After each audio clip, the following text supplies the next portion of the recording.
नमस्कार दोस्तों। तो आज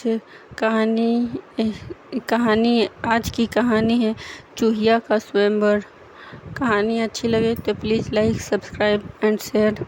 गंगा नदी के किनारे एक तपस्वियों का आश्रम था। वहाँ अज्ञातवश नाम के मुनि रहते थे। मुनिवर नदी के किनारे जल लेकर आचमन कर रहे थे। एक ही पानी से भरी हथेली के ऊपर से एक चूहिया गिर गई। उस चूहिया के आकाश में बाज लिए जा रहा था। उसके पंजे से छूटकर वह नीचे गिर गई।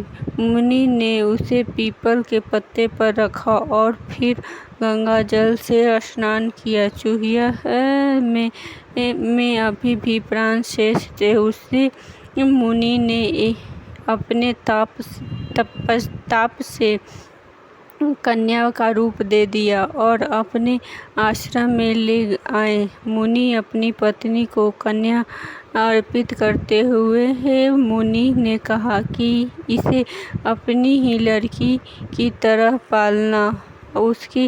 उनकी अपनी कोई संतान नहीं थी, इसलिए मुनि की पत्नी ने उसका लालन पालन बड़े प्रेम से किया। 12 वर्ष तक वह उनके आश्रम में पलती रही। जब वह विवाह के योग अवस्था हो गई तो पत्नी ने मुनि से कहा, नाथ, अपनी कन्या अब विवाह योग हो गई है, इसके विवाह का प्रबंध कीजिए। मुनि ने कहा, मैं अभी आदित्य को बुलाकर इसे उसके हाथ सौंप देता हूँ। यदि इसे स्वीकार होगा तो उसके साथ विवाह कर लेगी, अन्यथा नहीं। मुनि ने यह त्रिलोक का प्रकाश देने वाला सूर्य पति रूप में स्वीकार है? पुत्री ने उत्तर दिया, तात, यह आग जैसा गर्म है, मुझे स्वीकार नहीं। इसे अच्छा वर बुलाइए। मुनि ने सूर्य से पूछा, वह अपने से अच्छा कोई वर बतलाए। सूर्य ने कहा, मुझसे अच्छा मेघ है जो मुझे ढक कर छिपा लेते हैं। मुनि ने मेघ को बुलाकर पूछा, क्या यह तुझे स्वीकार है? कन्या ने कहा, यह बहुत काला है, इससे भी अच्छा किसी वर को बुलाओ। मुनि ने मेघ को पूछा कि उससे अच्छा कौन है? मेघ ने कहा, हमसे अच्छा वायु है जो हमें उड़ाकर किसी भी दिशा में ले जाते हैं। मुनि ने वायु को बुलाया। कन्या ने स्वकृत पूछी। कन्या ने कहा, तात, यह तो बड़ी चंचल है, इससे भी किसी अच्छे वर को बुलाओ।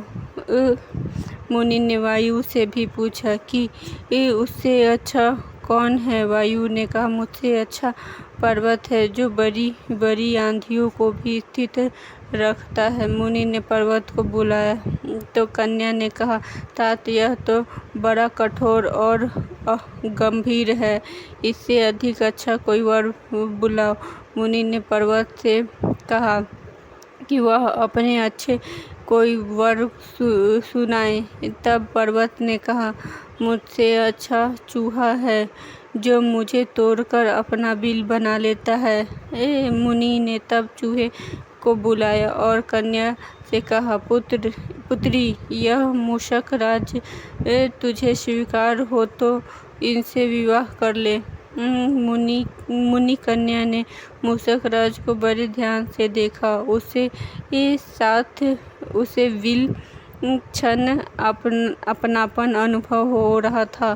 प्रथम दृष्टि में ही वह उस पर मधुर हो गई और बोली, मुझे मूषिका बनाकर मूषक राज के साथ सौंप दीजिए। मुनि ने अपने तपोबल से उसे फिर से चूहिया बना दिया और चूहे के साथ उसका विवाह करा दिया। धन्यवाद।